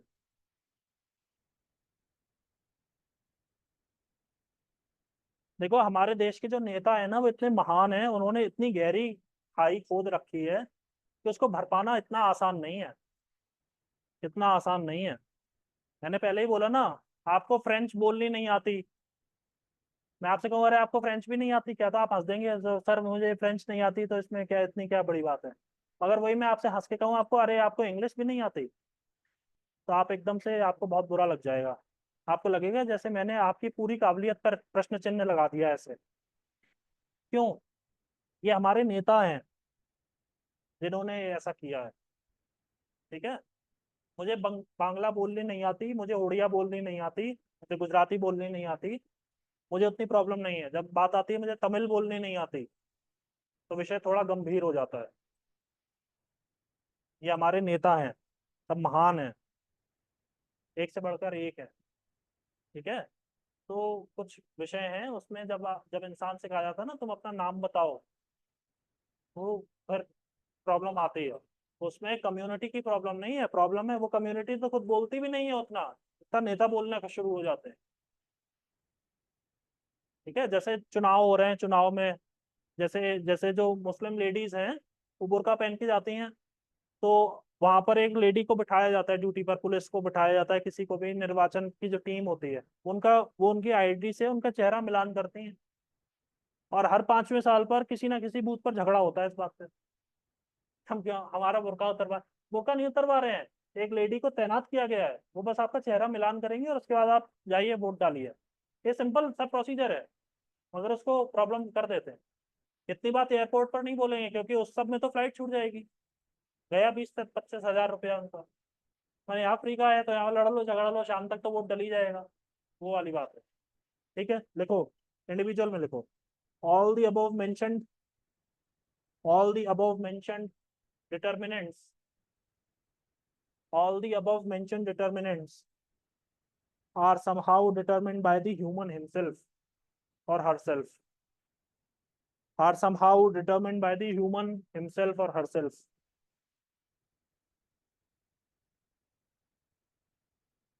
It is the human individual determined by the human himself. Okay, it is the human individual who determines the ethical standards. It is the human individual who determines the ethical standards. ठीक है ना। ये किसने तय किया कि लड़के तो जो मर्जी आए कपड़े पहन ले मगर लड़कियां छोटे कपड़े नहीं पहनेंगी? ये कौन से देवता ने बताया? सोसाइटी ने बताया। सोसाइटी किससे बनी हुई है? ठीक है। वो हुआ था, एक हरियाणा में खाप पंचायत बैठी थी, उसमें कहा था लड़कियां फोन पे बात नहीं करेंगी क्योंकि बिगड़ रही हैं। तो ये भी तो जानो कि लड़कियां फोन पे जो बिगड़ रही हैं तो किससे बात कर रही हैं? लड़कों से। उन पे तुम रोक नहीं लगाओगे। एक राज्य के मुख्यमंत्री ने, अब वो नहीं है, अब मैं उनका नाम नहीं लूंगा, वो होते तो मैं उनका नाम ले लेता। एक राज्य के मुख्यमंत्री ने, पूर्व मुख्यमंत्री ने, उन्होंने यहां तक कह दिया रेप करने वाले लड़कों के लिए कि ये तो गलती हो जाती है, गलती हो जाती है, कोई बात नहीं।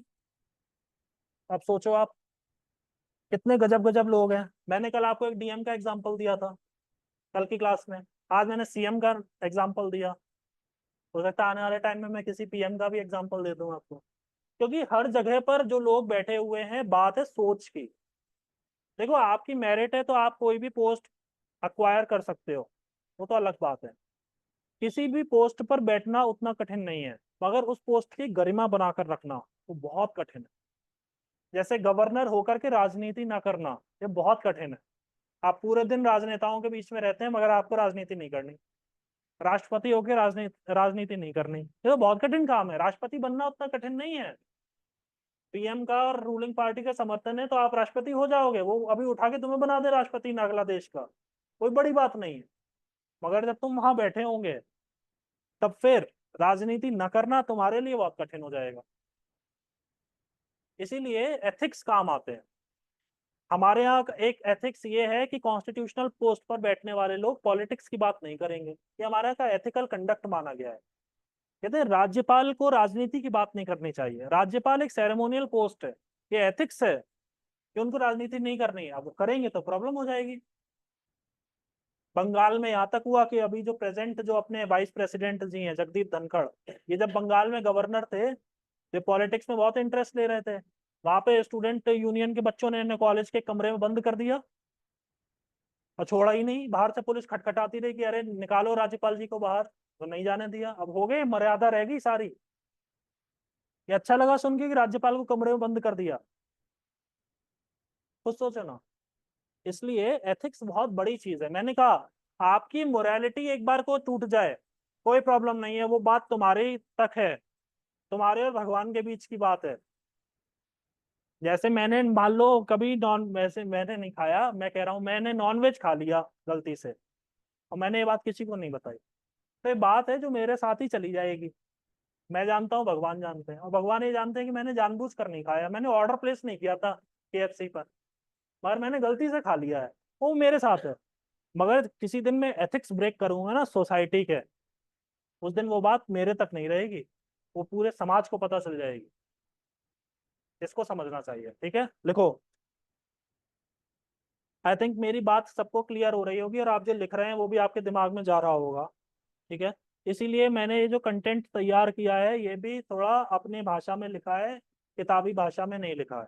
क्योंकि किताब में क्या करते हैं, यूजुअली जो राइटर्स होते हैं वो अपनी मेहनत खुद करते नहीं है, वो भी कहीं ना कहीं फॉरेन राइटर्स, बहुत महंगे महंगे राइटर्स की किताबें होती हैं जहाँ तक आम बच्चे की रीच नहीं होती है, उन किताबों से कंटेंट उठा करके चस्पा कर दिया जाता। चस्पा समझते हैं ना छोड़ो, नहीं समझते हैं तो बहुत अच्छी बात है। मगर किताबें ऐसी छप रही हैं यूजुअली, ज्यादातर। लिखिए, चस्पा होता है चिपकाना। हाँ हाँ। लिखिए, a thinking individual who can question, a thinking individual who can question, तो सवाल खड़े कर सकता है, affects the mere origin, affects the mere origin and practice of ethics. A thinking individual who can question affects the mere origin, mere माने MERE, mere origin and practice of ethics, and practice of ethics. Stop. The fluidity determined by the time, the fluidity determined by the time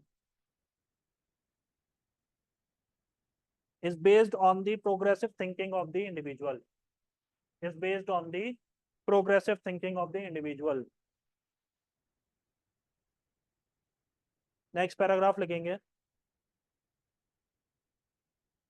an ethical mind is more community oriented, an ethical mind is more community oriented,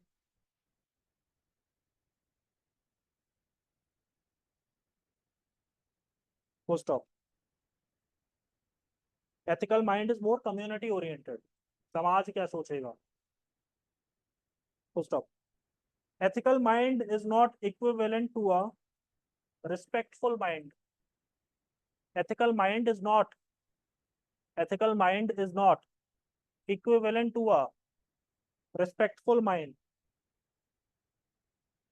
full stop. It is not necessary, it is not necessary that one who is ethical, that one who is ethical is respected also, is respected also.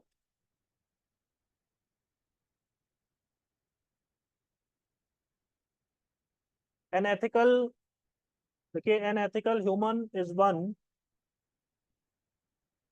an ethical human is one who considers his own momentary well-being, who considers his own momentary well-being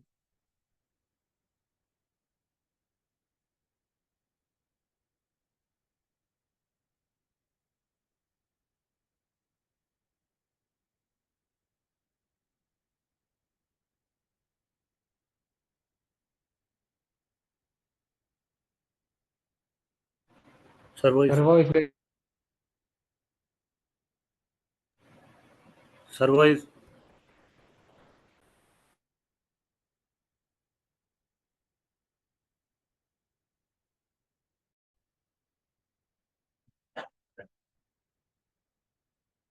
an ethical human is one who considers his own momentary well-being, his own momentary well-being less important than the broader mission he has endorsed, less important than the broader mission he has endorsed. भाई momentary wellbeing क्यों लिखा है, केवल wellbeing ही क्यों नहीं लिख रही है? भाई आप नौकरी कर रहे हैं और आपने ये देखा कि आपके ऑर्गेनाइजेशन में भ्रष्टाचार हो रहा है, और अगर आप प्रॉपर चैनल के थ्रू अपनी बात ऊपर तक पहुंचा दें तो आपको मालूम है कि एक्शन हो जाएगा और ये सब रुक जाएगा। मगर जो लोग ये गलत काम कर रहे हैं वो इन्फ्लुएंशियल है, वो आपको नुकसान पहुंचा सकते हैं। तब आप ये सोचे ना कि मुझे चोट लगेगी, मैं मारा जाऊंगा, चलने दो यार, क्या चल रहा है, मुझे क्या करना, मैं आज हूँ कल ट्रांसफर हो जाएगा। एक विचार ये है, और दूसरा विचार ये है कि नहीं, मैं अपनी आंखों से भ्रष्टाचार होते नहीं देख सकता। दोनों विचार हैं। तो आपने अपनी मोमेंट्री वेलबींग को छोड़ करके आपने लिखत पढ़त कर दी, ऊपर तक बात पहुंचा दी, उसमें कभी आपका नाम खुल भी गया मगर आप डरे नहीं। ठीक है, यूजुअली नाम खुलता नहीं है, पता नहीं चलता है। इसमें एग्जांपल आप लिख लो, whistle blowers. Whistle blowers, whistle blower वो लोग होते हैं जो पहली बार पर्दाफाश करते हैं किसी चीज का, जो शिकायत करते हैं, सीटी बजा के बताते हैं सबको, देखो देखो यहाँ पे गड्ढा है। ठीक है, वो होता है विसल ब्लोअर। विसल ब्लोअर का काम ही है, जैसे अपने यहाँ एक फॉरेस्ट सर्विस में यहीं पे उत्तराखंड कैडर में ही है संजीव चतुर्वेदी। वो जब एम्स में तैनात थे ना नई दिल्ली में, तो उन्होंने काम इन सब का बता दिया था कि एम्स में गड़बड़ी चल रही है। वो चीफ विजिलेंस ऑफिसर थे, पीएमओ तक खबर गई थी। फिर उनको उत्तराखंड भेजा गया, उन्होंने यहाँ पे बहुत सौ का नाम खोल दिया, जो जो उल्टा सीधा चल रहा है। तो सरकार उनसे घबराती है, सरकार उनसे कहती है कि भाई अपना तुम मुंह बंद रखो यार, तुम तो सबको बता दोगे। और वो प्रॉपर चैनल के थ्रू बताते हैं।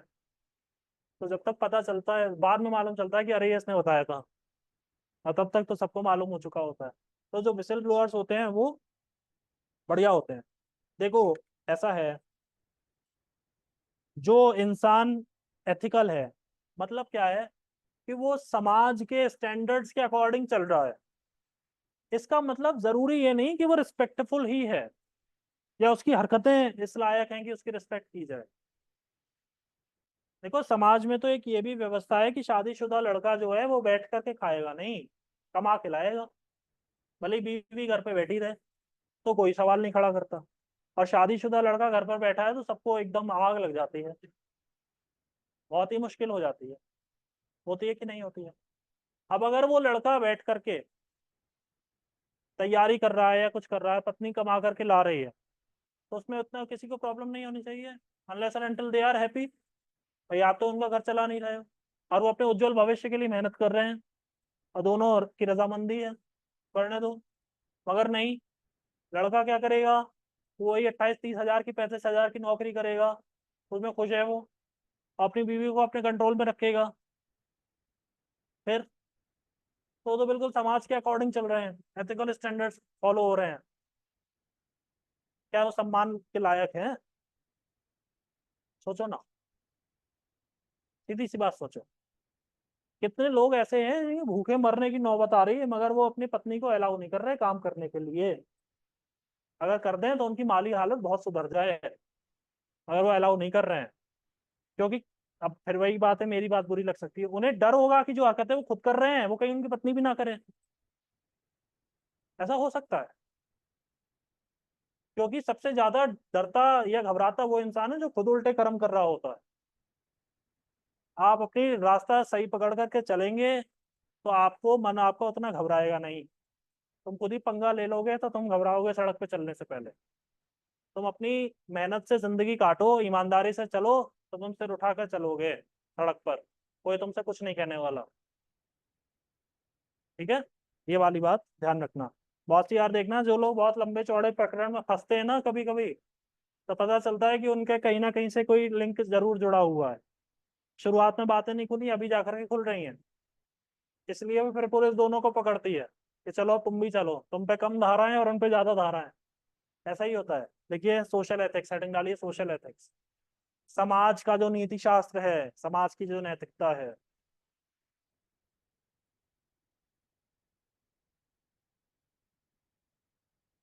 आप देखना, नॉर्थ इंडिया में लेडीज के लिए एक ओपन माइंडेड जो सोसाइटी है वो आपको पंजाब में ज्यादा मिलेगी। पंजाब में, यस, नॉर्थ इंडिया। हरियाणा में उससे कम मिलेगी, हिमाचल में मिलेगी, पहाड़ पे मिलेगी, उत्तराखंड में मिलेगी, यूपी में नहीं मिलेगी। क्यों? जहां पर मेहनत ज्यादा लग रही थी वहां पर आदमी ने अपनी पत्नी को भी बुलाया कि तुम भी हाथ बटाओ। ये वाली बात है। और एक बार पत्नी घर से बाहर आ गई फिर तो सब खत्म, अब तो क्या है। ठीक। यूपी में क्या था, यूपी में एग्रीकल्चर के अलावा और बहुत सी एक्टिविटीज होती हैं जिसमें आदमी ने अपनी औरत का कभी साथ चाहा नहीं, इसलिए औरत ने घर रखाया, बच्चे पाले, और आदमी ने बाहर निकल के पैसा कमाया। ये चीज है। आपने बिहार में जो मजदूर जो लोग हैं जो यहाँ पे सभी राज्यों में जो घर बना रहे हैं, आप देखा उनकी वाइफ उनके संग चलती है, वो चिनाई कर रहे हैं, वो मसाला घोल कर दे रही है, तो वो औरतें नहीं है, दोनों की दिहाड़ी होती है, दोनों कमा रहे हैं। ऐसा ही होता है ना। जहां पर मैं, अभी उसको हटा लो, उसकी औरत को हटा लो, अकेला ही कर लेगा क्या सारा काम? अधमरा हो जाएगा शाम होने से पहले पहले। उसे जरूरत है। इंसान इतना स्वार्थी है, वो वही काम करता है जिसमें उसको सहूलियत अपनी लगती है। ठीक है ना। ये मैंने कहा ना, फिलोसफी और सोशोलॉजी, एंथ्रोपोलॉजी, हिस्ट्री, सबका ब्लेंड है ये सब्जेक्ट एथिक्स एंड इंटेग्रिटी। सही और गलत का फैसला किन आधार पर हुआ है? देखिए, social ethics, social ethics are the philosophical or moral principles. Social ethics are the philosophical or moral principles that represent the collective experience, that represent the collective experience. Philosophical or moral principles that represent the collective experience, that represent the collective experience of people and cultures, of people and cultures.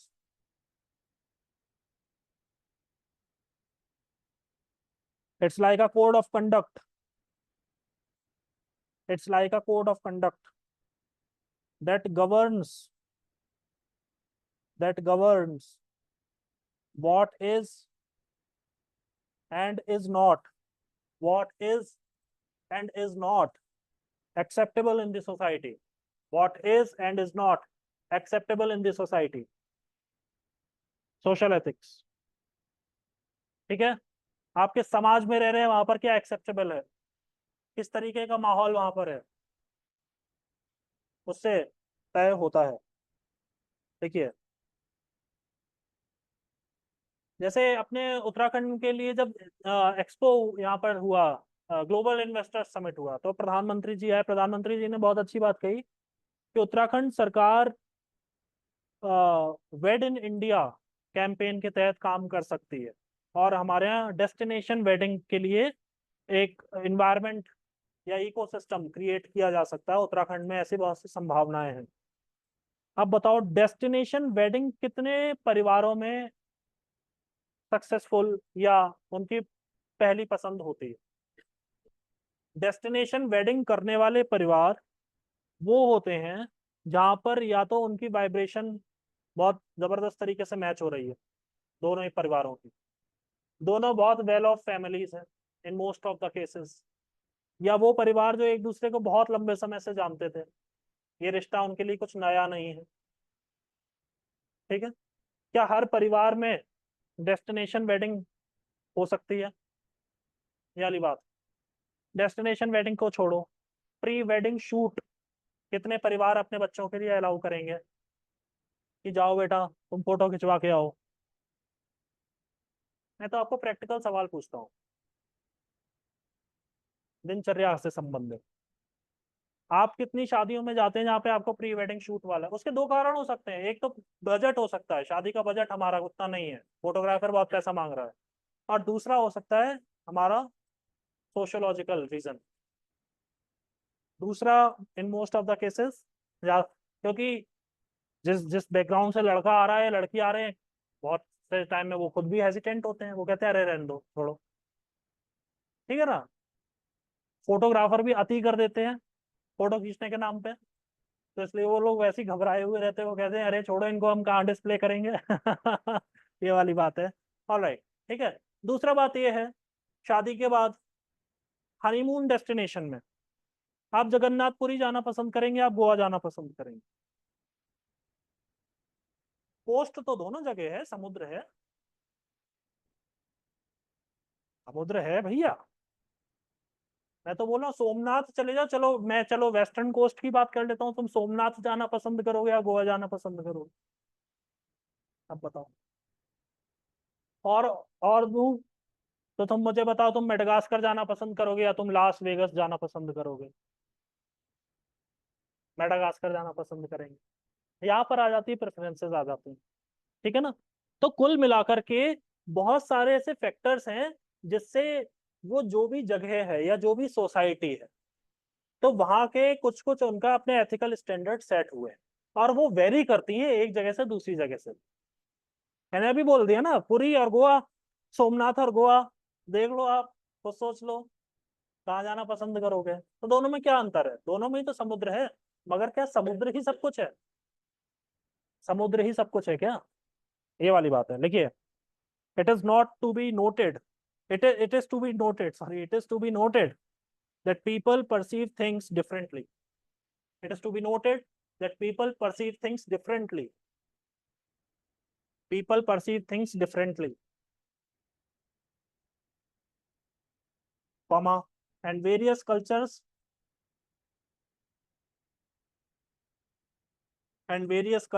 share often often wildly opposing beliefs. बहुत ही एक दूसरे से जुदा है। Various cultures share often wildly opposing beliefs. Full stop. Therefore, social ethics has always been used. Therefore, social ethics has always been used in a relative context.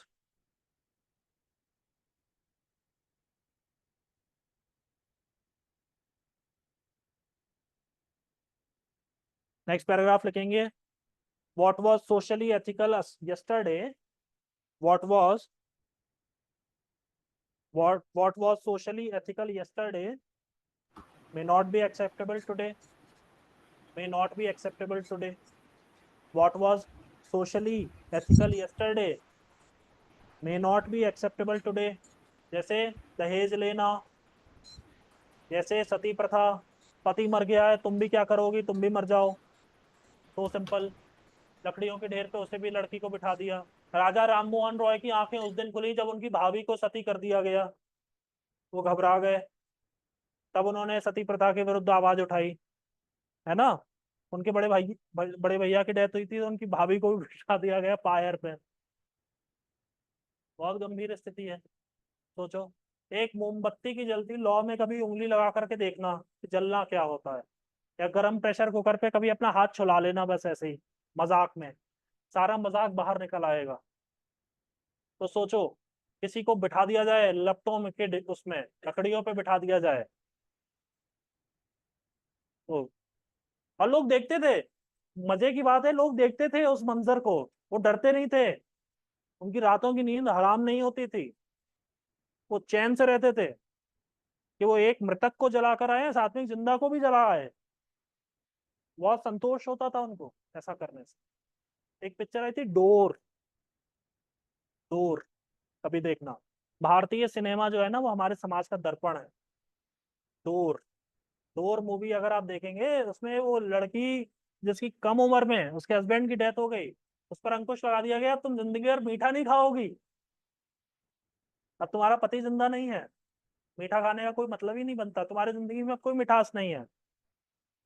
पति मरा उसका, कहाँ, कहीं दूर बंबई में या विदेश में कहीं, उससे कहा गया तुम अपने पति को खा गई, उसने देखा भी नहीं अपने पति को। कहा खाएंगे तो तब जब हमारे हाथ में हो वो चीज, उन्होंने कह दिया तुम खा गई।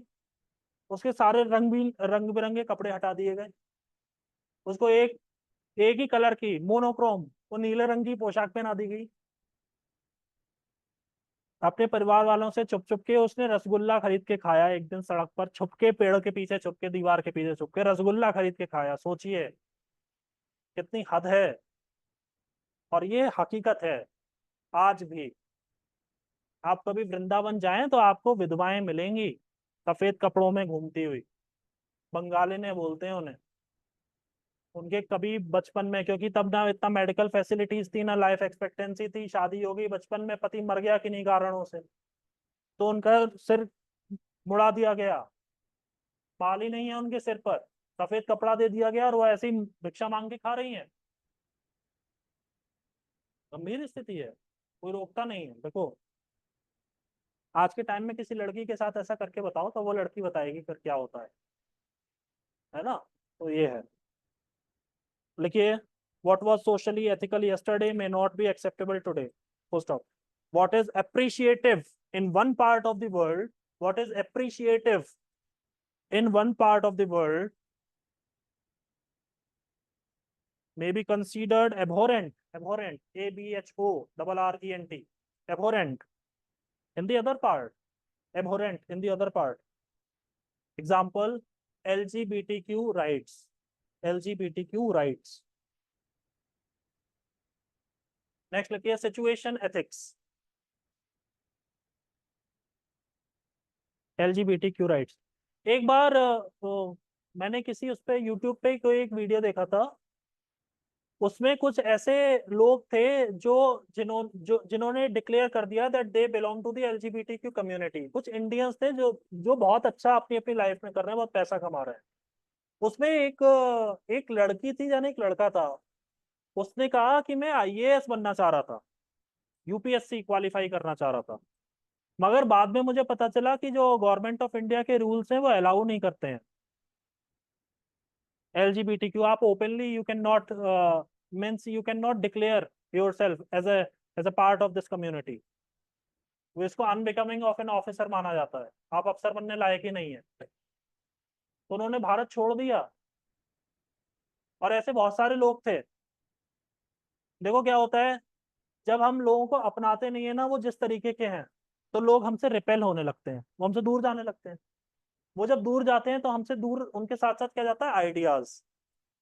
अगर भारत से कोई बच्चा रिपेल हो रहा है, वो बाहर जा रहा है, तो उसके आइडियाज, उसका ब्रेन बाहर जा रहा है, ब्रेन ड्रेन हो रहा है, और GDP का लॉस हो रहा है, केवल तुम्हारी इस बात पर कि उसको दो लड़के संग नहीं रह सकते, दो लड़कियां संग नहीं रह सकती। केवल इतनी सी बात पर हम अपने GDP का पता नहीं कितना लॉस करा लेते हैं यूजुअली। ठीक है ना। अच्छा, दूसरी बात यह है, एक सोशियोलॉजी की एक बहुत बड़ी स्टडी हुई है कि जो LGBTQ कम्युनिटी है उससे संबंधित बहुत लोग ऊंचे ऊंचे शिखरों तक पहुंचे हैं। ऐसा क्यों है, ऐसा कैसे हुआ है? ऐसा इसलिए हुआ है क्योंकि उनकी कोई अपनी लाइफ तो बची नहीं है, उनकी कोई फैमिली लाइफ नहीं है, वो अकेले हैं, तब उनका सारा टाइम अपने करियर के लिए है। वो इतनी उन्नति कर जाते हैं, इतना पैसा बनाते हैं कि लोग चाहते हैं उनके जैसा बनना, मगर फिर एक पॉइंट पर आकर के सारी बात बिगड़ जाती है, और भारत सरकार उसको अलाउ नहीं कर रही है। ठीक है, हालांकि सुप्रीम कोर्ट ने अलाउ कर दिया है, मगर शादी अभी भी अलाउड नहीं है। शादी अलाउड नहीं है तो मतलब सोशल रिकॉग्निशन अलाउड नहीं। शादी तो बहुत बड़ी चीज होती है। एक 50 साल का आदमी है जिसने शादी नहीं की है, वो अविवाहित है, और एक 50 साल का इंसान है जिसका पूरा परिवार है। दोनों के प्रति आपका जो नजरिया होगा वो थोड़ा अलग होगा। ऐसा होता है, आपको हो सकता है अभी लगता नहीं है, थोड़े टाइम में लगने लग जाएगा। देखिए सिचुएशन एथिक्स, ये इसको करके फिर हम खत्म करेंगे। सिचुएशन एथिक्स, या एक टॉपिक और करना पड़ेगा। सिचुएशन एथिक्स लिखो। In situation ethics, right and wrong depend upon the situation, right and wrong depend upon the situation. अगर क्लास 10 मिनट और चल जाए तो लड़कियों प्रॉब्लम तो नहीं है, ऐसा तो नहीं है, कन्वेंस वगैरह का इशू तो नहीं है, नहीं जिसको जाना है वो जा सकता है, ऐसा कुछ उसका नहीं है। मैं थोड़ा सा 10-15 मिनट मुझे लग जाएगा क्योंकि ये खत्म कराना होगा। मुझे 30 क्लास बोली गई है, सोचो। मैं तो गणित ही लगाता रहूंगा, कैसे क्या कहाँ पे खत्म होगा। बढ़ेगा वो, थोड़े टाइम तो बढ़ेगा। देखो 35 क्लास तो लगती रहती है मिनिमम में।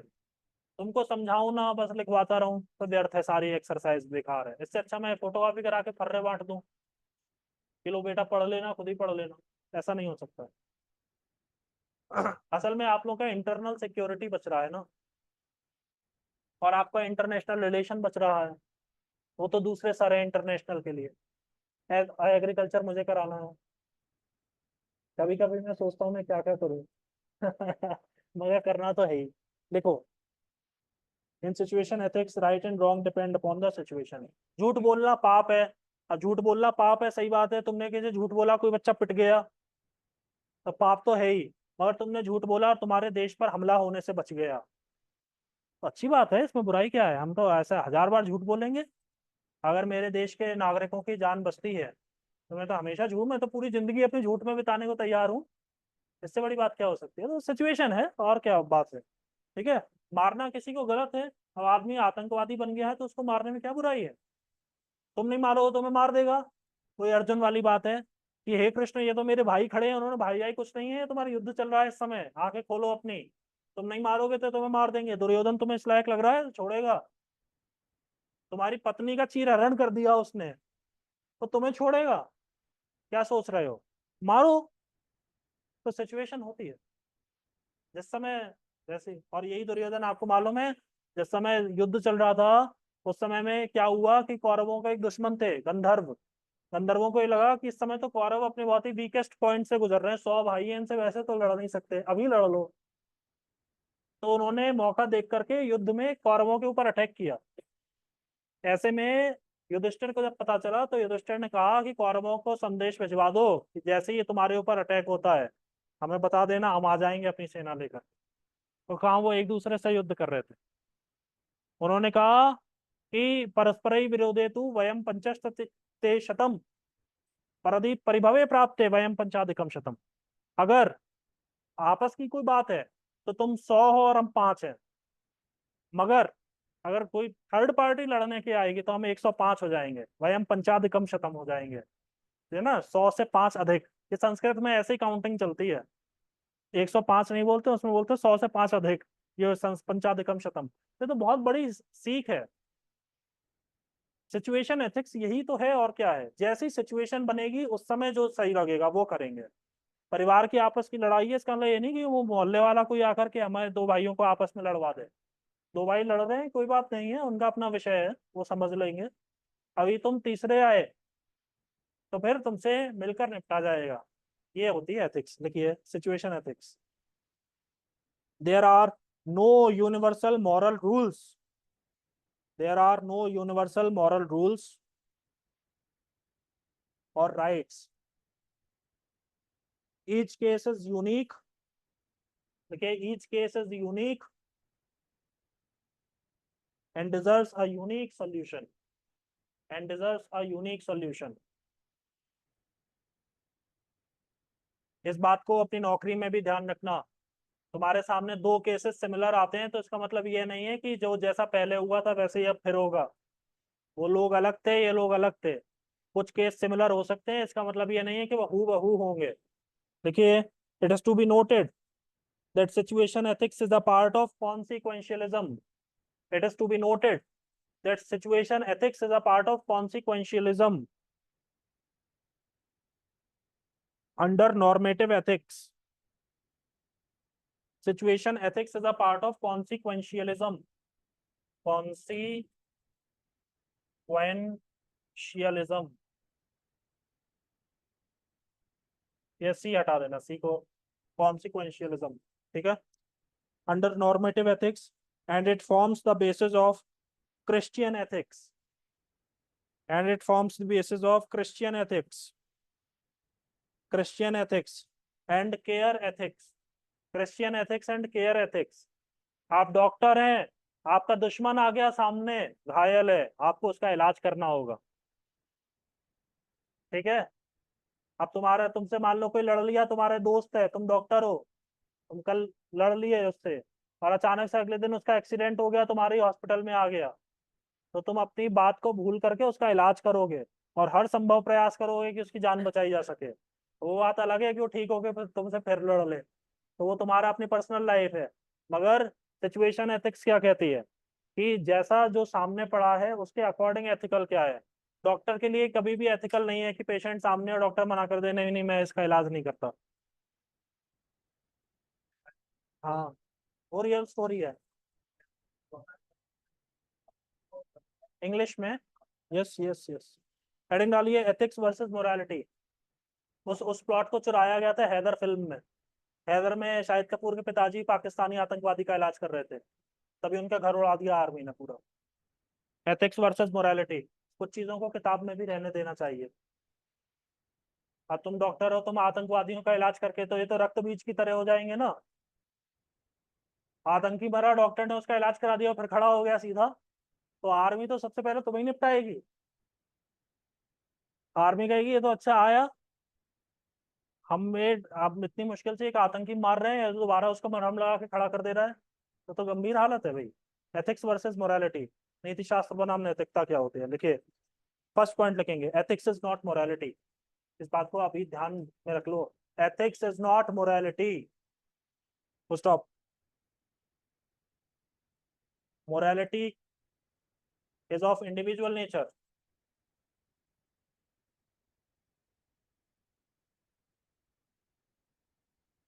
while ethics is of collective nature, while ethics is of collective nature.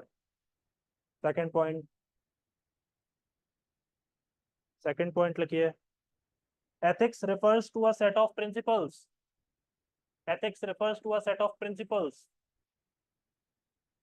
ethics refers to a set of principles, stop। इसी में कंटिन्यू करेंगे, next line, morals are more like beliefs than principles, morals are more like beliefs than principles, principles PL ही है, ठीक है, PLE, principles, stop। morals are guided by societal or religious standards, morals are guided by societal or religious standards, ठीक है। जैसे principal हो सकता है कि जैसे हमारे भारत में इस चीज को अपनाया जाता है कि जिन जो दूसरी जो लड़कियां हैं या जो स्त्रियां हैं, आप उनको छुए नहीं, आप उनसे दूर से बात करें। स्त्रियों से हाथ मिलाने की परंपरा नहीं है भारत में, अभी भी नहीं है। ये तो कॉर्पोरेट कल्चर आ गया है, इसलिए सब वेस्टर्नाइज हो गए हैं, इसलिए, वरना पहले तो दूर से, और अभी भी होता ही है, अभी भी सरकारी डिपार्टमेंट्स में आप चले जाएंगे तो लेडीज से हाथ मिलाना या उनको छू करके बात करना ये बिल्कुल अमान्य है, इसको गलत माना गया है। तो ये क्या है, आपके प्रिंसिपल्स हैं। अब इसमें मॉरलिटी की कोई बात नहीं आ गई, अगर किसी ने हाथ मिला लिया इसका मतलब ये नहीं कि वो इमोरल हो गए हैं, ऐसा नहीं है। मगर प्रिंसिपल्स हैं, अपने अपने सिद्धांत हैं सभी के, हम नहीं मिलाएंगे हाथ, हम हाथ जोड़ के बात करेंगे, हम दूर से बात करेंगे।